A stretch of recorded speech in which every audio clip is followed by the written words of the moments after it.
자, 오늘은 시편 찬송에 관하여 말씀을 나누게 되는데요. 여러분 이제 예배의 나머지 요소들을 살펴보게 될 겁니다. 이 이후에 강도, 이제 축복 선언을 하는 그 강복 선언, 그리고 이후에 이제 공예배가 이루어지는 주일날 어떻게 지낼 것인가에 대한 내용이 이제 다루어지게 됩니다. 여러분 찬송 가사를 이렇게 보면 우리 열심히 해보자, 또 여러 가지 간증들의 이야기가 나오는데요. 과연 이제 하나님을 찬양하는 내용이 맞는지, 아니면 또 우리들의 인간의 간증인지, 어디까지가 찬송을 규정하는 것인지, 예배 시간에 박수를 치고 또한 이렇게 춤을 추고 하는 것이 가능한 일인지, 이제 이런 것들을 한번 살펴볼 거예요. 여러분, 이 찬송이라고 하는 것은 말씀과 더불어 예배의 중요한 요소가 맞습니까? 성경을 한번 볼까요? 보시면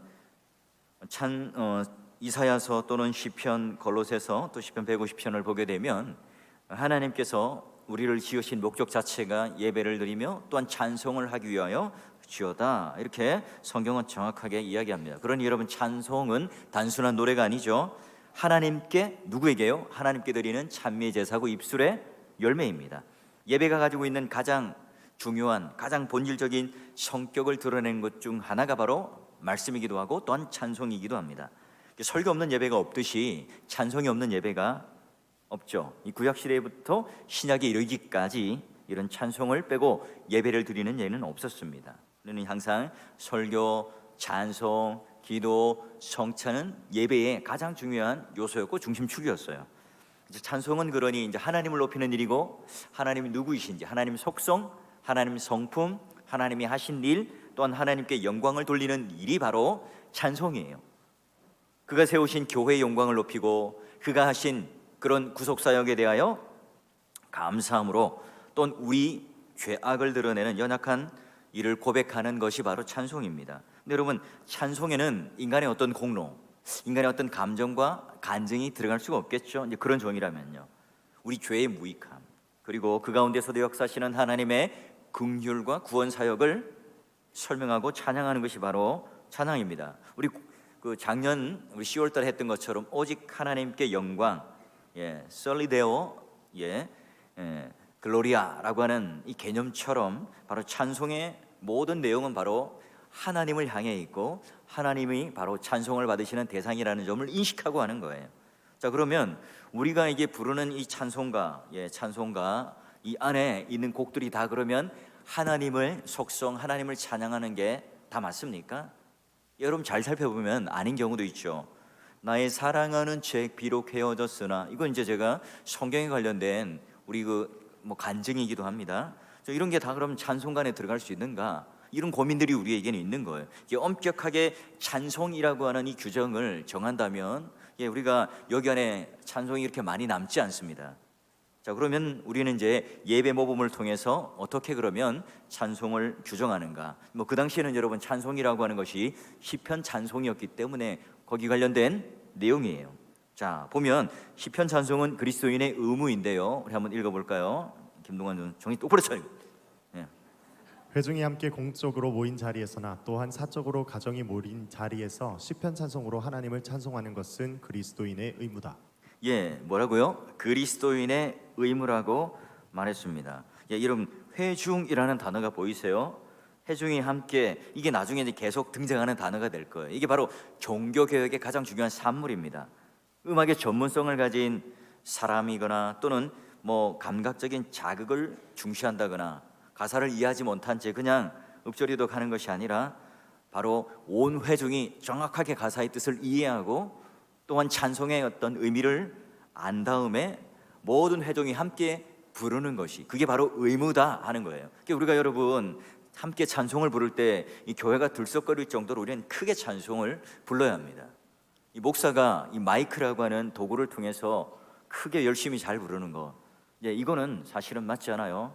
저는 사실 어쩌면 좀 마이크에서 좀 떨어지고요, 여러분께서 큰 목소리로 함께 찬송하는 것, 말씀이라고 하는 것은 특별한 사람에게 사역적으로 사명으로 주어진 일이지만 찬송은 우리 모두가 함께 예배드리는 자가 함께 할 수 있는 특권이자 의무라는 사실이에요. 그러니 우리 찬송을 부를 때 그냥 립싱크를 한다든지 중얼중얼 댄다든지 또는 그냥 입술만 움직이는 게 아니에요.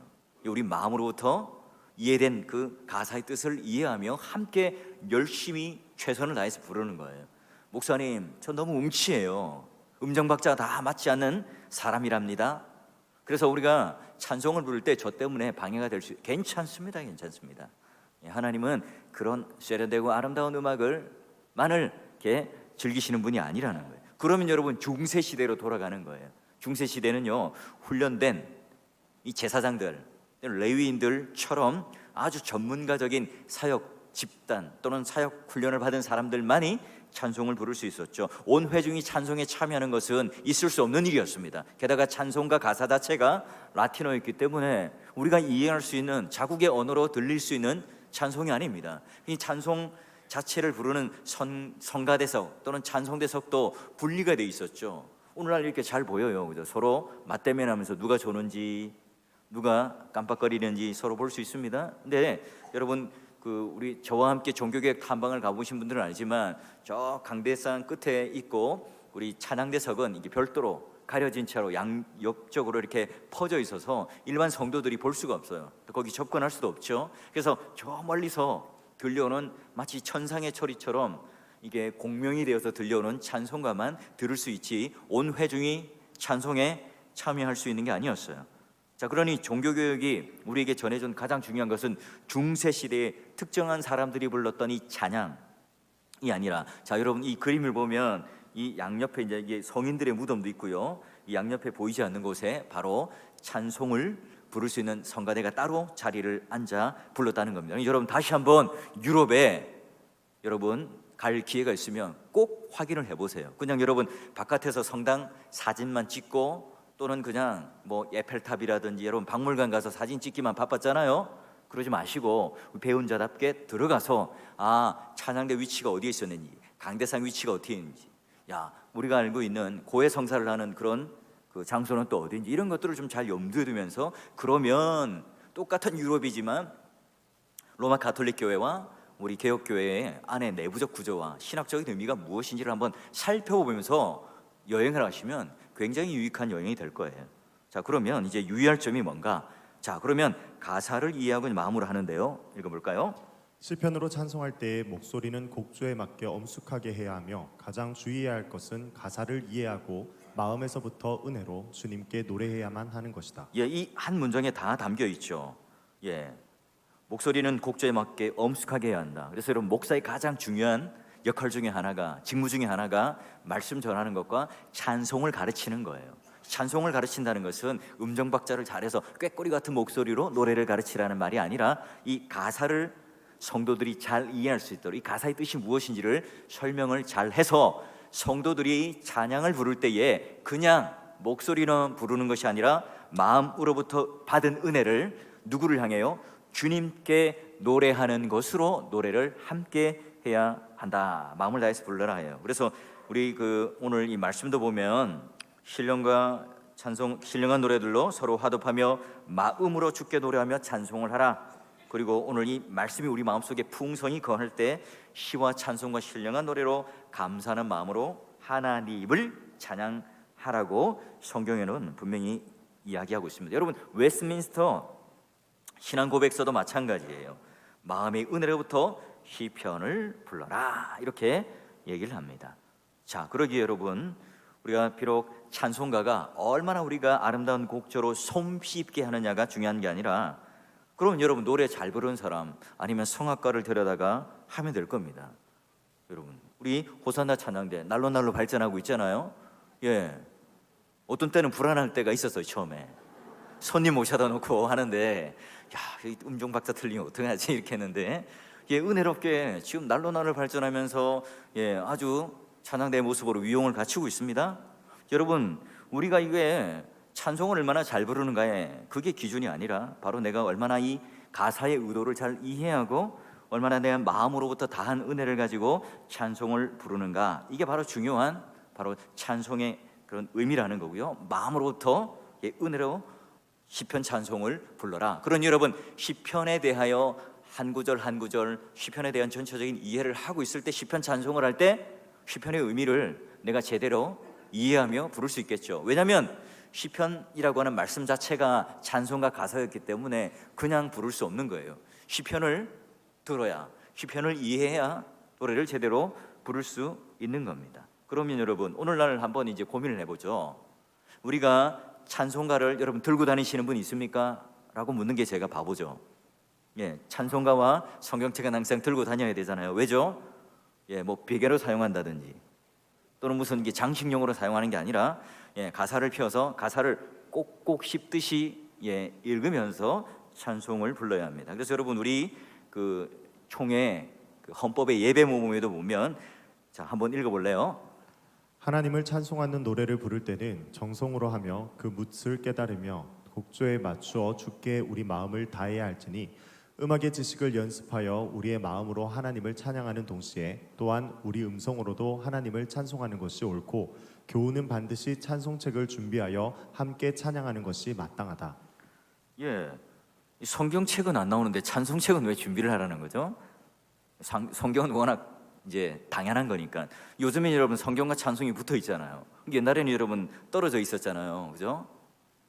저만 그런가요?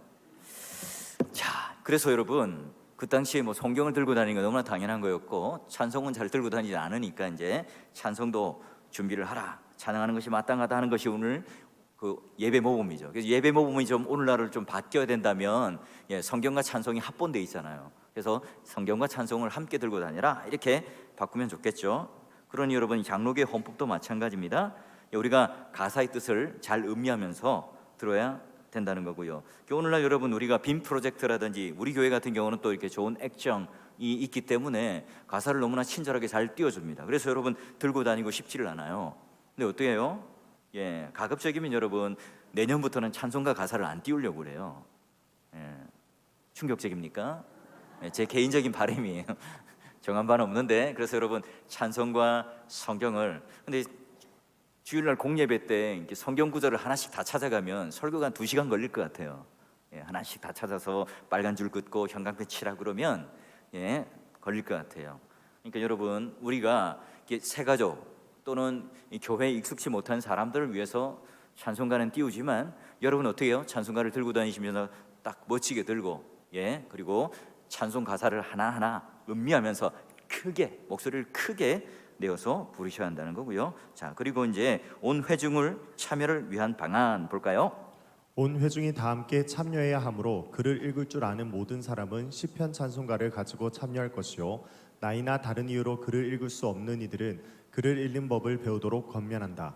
그러나 현재로는 회중의 많은 수가 그를 읽지 못하므로 목사나 혹은 목사와 다른 당회원에 의해 임명된 다른 적합한 사람으로 하여금 찬송을 부르기 전에 한 줄씩 시편을 읽는 것이 좋다. 자, 여러분 중세 시대 때는 그 문맹률이 많았잖아요. 그러니까 일부러 이제 교육적인 시스템을 망가뜨려서 교회 안에 그 제도권 안에 들어오지 못하도록 했다면, 종교 교육은 어떻습니까? 시편 찬송을 잘 부르지 못한다는 것은 뭡니까? 글을 읽을 줄 모른다면 성경을 읽을 수 있도록, 시편을 읽을 수 있도록 글을 가르쳐라 라고 얘기를 해요. 게다가 여러분, 그 목사와 다른 당회원에 의해서 이 장로님들 임명된 적합한 사람들이 찬송을 부르기 전에 한 줄씩 뭐 하라고요? 시편을 읽으라, 이렇게 했어요. 우리가 지금 말하자면 찬송을 부르기 전에, 공예배에 들어가기 전에 장로님들의 역할들이 뭐였다고요? 시편을 딱 들고 회중들과 함께 교독을 해서 한 절씩 읽는 것을 했다. 읽혀라.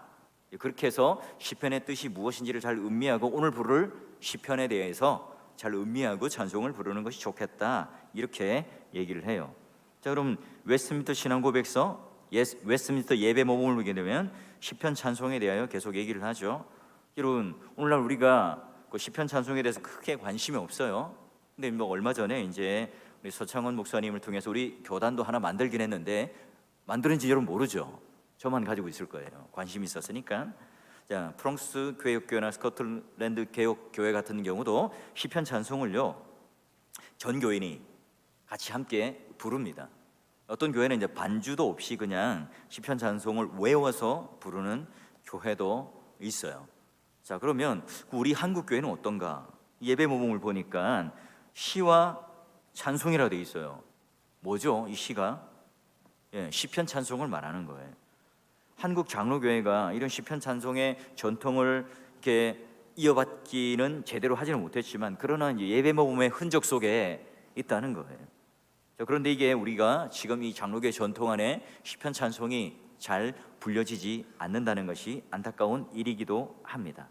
자, 그러면 우리가 몇 가지 질문들을 한번 던져 보게 된다면요. 자, 이제 그 예배 의식에 대하여 이제 총회가 우리 헌법이나 예배 모범에 나와 있지 않은 몇 가지가 의결된 건 있습니다. 자, 그래서 찬송에 대해서 몇 가지 결여한 것이 있는데요.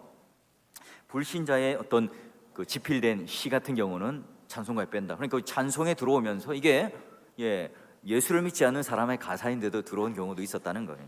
자, 그리고 찬송가에 이런 그 제대로 된 그 어둠 밤의 잠겨와 같은 이런 하나님 찬양하는 가사가 아니라고 생각되는 건 빼기도 했고요. 또 예배시 악기 사용과 복음성가 사용권은 찬송가만 사용하고 예배 몸에 따르도록 한다라고 하는 것이 총회 결정 93년도의 사항이고요. 열린 예배는 금지하기로 했다라고 하는 것도 여러분 예배 모범에 나와 있지 않지만 총회가 했던 규정이에요. 그러니까 이거는 이제 말하자면 규정적 원리라기보다는 그 교회가 필요한 대화의 원리를 통해서 이렇게 나름대로 규정한 것이라 볼 수 있겠지요. 자, 그러면 여러분 이제 여기까지 끝나고요. 몇 가지 이제 질문들을 던져서 이제 끝을 내보죠. 이제 화면은 죽여줘도 됩니다. 자, 그러면 우리가 공예배 때 여러분 쓸 수 있는 이 악기가 따로 있나요? 이 어떤 분들은 깜짝 놀라죠. 강대상 위에 이렇게 드럼이 올라와 있습니다. 왜 올라와 있을까요? 야, 우리 교회는 신식이기 때문에. 여러분, 이 드럼이 사실 우리 당회가 어디다 놓을까 고민을 했었어요. 놓을 데가 없는 거죠. 그러다 보니까 이제 여기 위치하게 되었는데요. 이 어떤 목사님들 오면 아주 잘 나가는 교회라고 판단하는 분도 있고, 또한 이 드럼을 여기까지 올려놓은 교회를 보니까 대단한 교회 또는 이상한 교회라고 볼 수도 있습니다. 여러분, 드럼을 칠 수 있느냐 또는 전자기타를 사용할 수 있느냐, 여기에 대한 논의도 많아요. 어떤 분들은 예배 때 악기를 전혀 사용해서는 안 된다, 무악기파도 있습니다.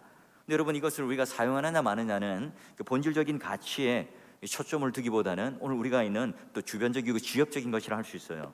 갈뱅은 바로 하지 말라, 하라, 하지 말라, 여기 딱 규정된 것만 하고 나머지는 해서는 안 된다라고 굉장히 협소하게 성경을 봤다면, 루터는 어때요? 하지 말라는 규정이 없으면 다 가능하다, 이렇게 봤기 때문에 똑같은 이렇게 악기, 말하자면 오르간이라든지 이런 것들을 사용하고 사용하지 않는 것도 서로 견해차가 있다는 거예요.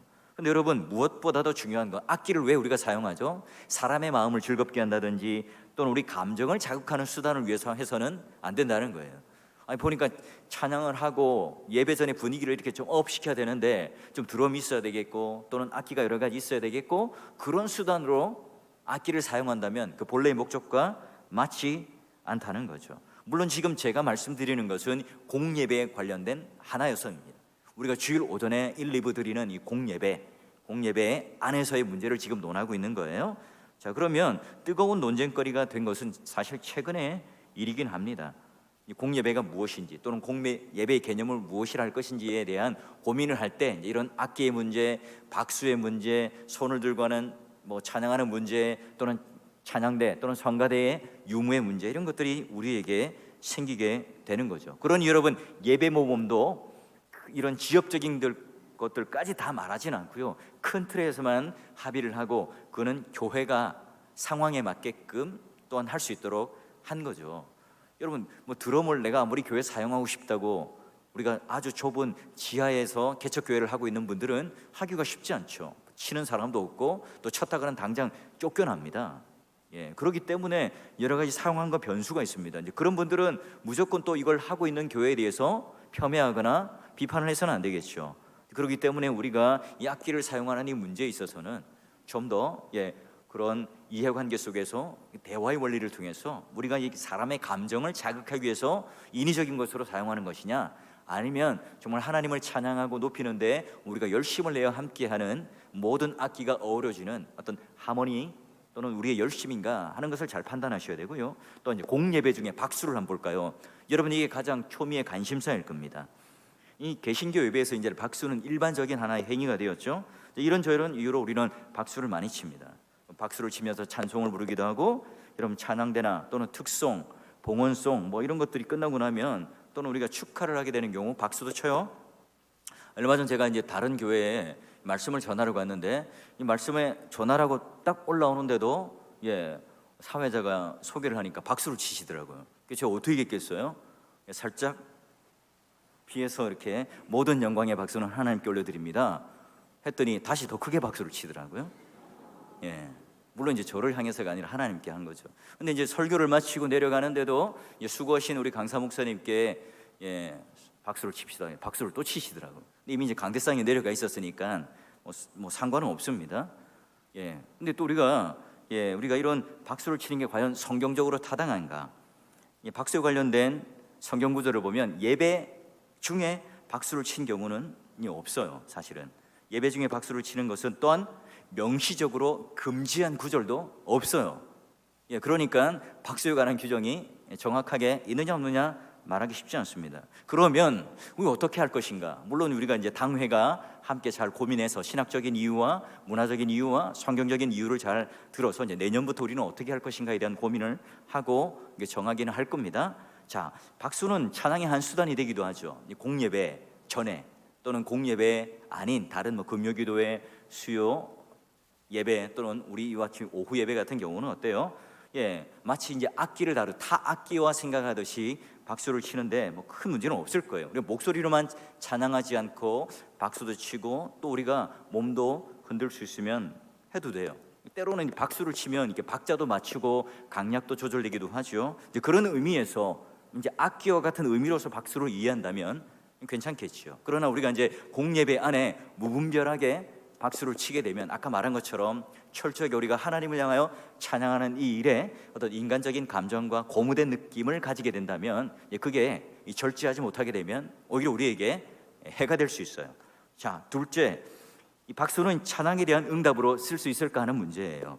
예배 중에 찬양대 또는 봉헌송을 하고 난 뒤에 회중들이 박수를 칩니다. 제가 여러분을 정죄하거나 나쁘게 생각하면 틀렸다는 말을 하는 게 아닙니다.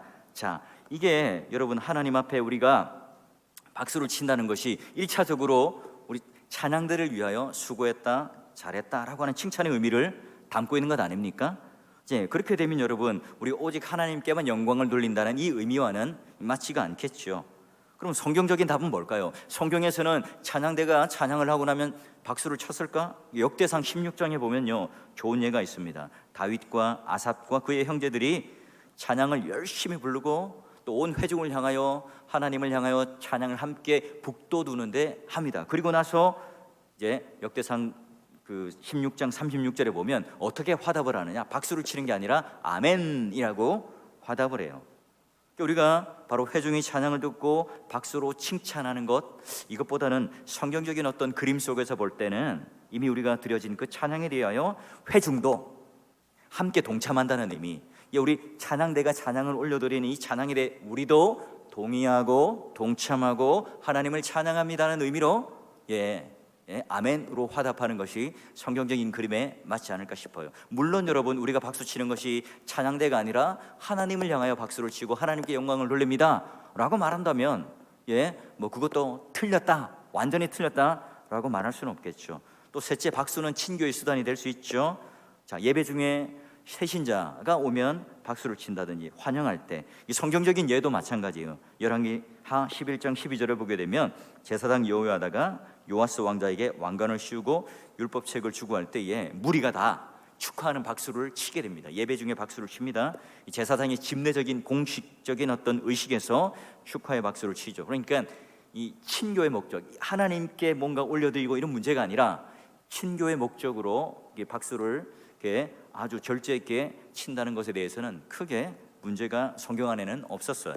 자, 그러면 그런 맥락에서도 여러분 박수를 치냐 마느냐, 이것은요 우리가 이 분별력 있게 교회 안에서 역사적인 상황 속에서 이해해야 되고요. 우리가 이제 보면 우리 선배들을 보게 되면 목사 장로 기도회라든지 이런 데 가면 우리 이제 개혁주의 그런 아주 이렇게 투철한 목사님들이 또는 우리 교수님들이 오셔서 무조건 이런 상황들에 대한 설명들을 좀 잘 설명하지 않은 채 무조건 이 예배 때 또는 모임 때 박수를 치면 다 그게 잘못되고 이단이다, 이렇게 이제 너무 천편일률적으로 너무 이렇게 협소하게만 말함으로 말미암아 이걸 들은 이제 우리 믿음의 선배들은 이게 너무나 터부시 되는 거예요. 이게 이제 말하자면 교회 안에서 박수 치는 일 자체가 아주 이렇게 엄격하게 안 해야 될 일들로, 그 젊은이들은 지금 세상 사람들과 교회들은 다 박수를 치는데 왜 우리만 안 쳐라고 하는 또 불만을 또 가지게 되는 거죠. 자, 그런 의미로서 한번 잘 우리는 이 대화의 원리를 통해서 확인해 봐야 될 것이고요. 또 여러분, 요 근래에는 찬양대를 없애자 하는 분도 있습니다. 왜요? 첫 번째, 이제 신학적인 이유로 보면, 아이고 갈뱅도 회중 찬양을 함으로 말미암아 찬양대를 운영하지 않았지 않느냐, 그런 분이 있고요. 오늘날 보면 찬양대를 숫자가 줄어서 하기가 힘들고 또 너무 연령대가 높아져서 찬양대는 하기 힘들고 그냥 찬양팀만 해서 그냥 우리 찬양팀으로 찬양하고 예배가 물 흐르듯 하면 좋겠다, 뭐 이런 식의 논리예요. 여러분이 주일학교, 여러분 어렸을 때 주일학교 때 찬양대가 있었습니까? 없었습니까? 이호찬 집사님 있었죠. 찬양대 아주 중요한 회원이셨을 거예요. 마찬가지입니다. 이 주일학교가 요즘 찬양대가 있습니까? 없죠. 왜 없어요? 일단 숫자가 줄었죠. 게다가 찬양대 안 하려고 합니다. 연습시키기도 힘들고 여러 가지 힘든 분 많아요. 찬양팀은요 운영하기도 쉽죠. 소수의 몇 사람만 운영하면 되니까. 여러분, 이런 것들로 인하여 찬양대 어른도 없애야 되지 않느냐라고 얘기를 합니다. 그러나 여러분, 이런 없애고 또 뭐 여러 가지 이렇게 하는 것이 쉽지 않은 일이에요. 혹시 여러분 뭐 여러 가지 그런 문제 때문에 있지만 이 부분에 대한 논의도 현실적인 필요, 이건 찬양대를 다 없애고 교사로 식당 봉사대로 다 보내자, 뭐 그렇게 급격하게 또 생각하시고 또 말하는 분도 계신데요. 근데 이게 찬양대를 조직하여 세운 것은 다윗 때나 이스라엘 왕 때나 신앙적인 열심과 자의가 아니라 하나님 명령에 따라 한 일이기도 합니다. 이 구약에 찬양대가 있었죠. 그럼 신약에 있느냐? 잘 보이지 않아요. 그러나 그걸 또 없애거나 하지 말라는 또 규정적 명령도 없는 거예요. 그런 여러분, 이 찬양대라고 하는 것은 오늘날 우리 교회 안에 현실적인 이유로 인하여 운행해야 되겠죠. 사람이 전혀 없는데 찬양대를 억지로 만들 수는 없는 거예요. 자, 그리고 개혁주의 관점에서 워십 또는 찬양 사역을 어떻게 생각할 것인가, 춤을 어떻게 이해할 것인가, 많은 우리 믿음의 선배들이나 개혁자들, 프란시스 셰퍼 또는 가이퍼라고 하는 아주 그런 현실적인 어떤 삶 속에서 실제로 이제 뭐 수상도 하고 대통령도 하신 분입니다. 또 신학자이기도 하고요. 그분은 이 예술, 이 세상에 있는 이런 그런 여러 가지 문화들을 우리가 배격해서는 안 된다는 거예요. 너무 그것에 대하여 이렇게 금기시하는 것이 아니라 우리가 잘 활용해야 한다라고 해요. 근데 여러분, 이 춤이라고 하는 것이 하나님께 집중이 되기보다는 오늘 사람이 관심이 되고 집중이 되고 또 보는 이들에 대하여 즉각적이고 감정적인 힘으로 끌릴 수 있다는 것 때문에, 또는 이 강대상의 협소한 문제, 여러 가지 문제들이 오늘 우리 가운데 또한 제기될 수 있어요. 그런 문제들 때문에 가급적이면 또 우리 삼가하기도 하고요. 또 여러 가지 문제로 인하여 그런 춤에 대한 문제, 얼마든지 여러분 이것이 이제 하나님께 우리의 몸을 함께 올려드리고 함께 몸짓으로 또한 하나님을 찬양하고 감사의 표현을 할 수 있겠지만, 그리고 이제 공예배 안에서 우리가 함께 그러면 이 문제에 대해서 오해를 하지 않고 하나님께 영광을 돌릴 수 있는 방법이 무엇일까? 이런 고민도 해봐야 합니다. 자, 여러분, 오늘 많은 주제들 시편 찬송에 관련되어서 나누면서 여러분과 함께 질문을 던져봤습니다. 제가 이 정답을 내린 건 아닙니다. 예배 안에서 구체적으로 어느 정도까지 허용이 될 수 있고 되지 않을 수 있는가, 또 우리가 지금 회중, 우리가 지금 성도로 있는 연령층 또는 기본적인 문화적인 수준, 또 우리가 이해하고 있는 여러 가지 상황들, 이런 것들을 이제 해야 될 진짜 규정적인 요소, 그리고 또한 이 대화의 원리를 통해서 어떻게 풀어가야 될 것인가, 이 문제에 대해서는 잘 이해해서 우리가 이제 예배에 예식 안에, 예전 안에 서로가 통일되게 할 때에 서로가 불편함 없이 은혜롭게 하나님을 찬양하는 이 일에 대하여서도 성경적으로 흐트러짐이 없고, 또 더군다나 오늘 우리가 인간이 함께 회중으로서 예배를 드리고 찬송을 드리는 이 일에 대해서도 서로가 거리낌이 있거나 서로 정죄하는 일 없도록, 여러분, 그래서 나는 박수를 치면 안 되라고 무조건 생각하고 계신 분들은요, 조금이라도 박수 치는 사람들 보면 정죄하기 쉽습니다. 또 박수 치는 것에 대해서는 허용적인 마음을 가진 분들이 있다면 그렇게 하지 않는 분들에 대해서는 너무나 엄격한 그런 그렇게 협소한 신앙을 가졌다고 또 서로가 반목할 수 있어요. 그렇게 하는 것이 아니라 우리 모두가 함께 왜 하는지에 대한 의미를 잘 이해하고, 또 우리가 서로가 함께 약속된 그런 이 규정적 원리와 이 대화의 원리를 우리 신앙의 모범, 우리 헌법의 예배 모범, 또 성경에 나와 있는 예들을 잘 연구해서 내 생각과 내 감정과 내 사회적인 어떤 그 느낌과 내가 경험했던 어릴 때 교회에서 어떤 문화들, 이걸로 잣대를 잡는 것이 아니라 성경과 또 예배 모범과 또 우리 헌법 안에 예배 모범들, 이런 것들을 좀 풍성하게 살펴서 성도들과 함께 잘 이 당회가 지도하고 또 고민하고 기도해서 이런 문제에 대한 약속을 가지는 게 우리가 하나님 앞에 바른 예배 중에 찬송, 그리고 가급적이면 또 할 수 있으면 시편 찬송, 이런 어떤 규정화된 규격화된 옛날의 음률에 조금 올드한 음조가 아니라 요 근래 여러분 잘 아시는 뭐 하나님의 음성을 듣고자 뭐 이런 뭐 찬송이라든지 CM들도 다 시편을 그대로 따와서 음률만 현대적인 음률로 입힌 거예요. 그런 것들도 우리가 한 번씩 불러봐도 되겠고요.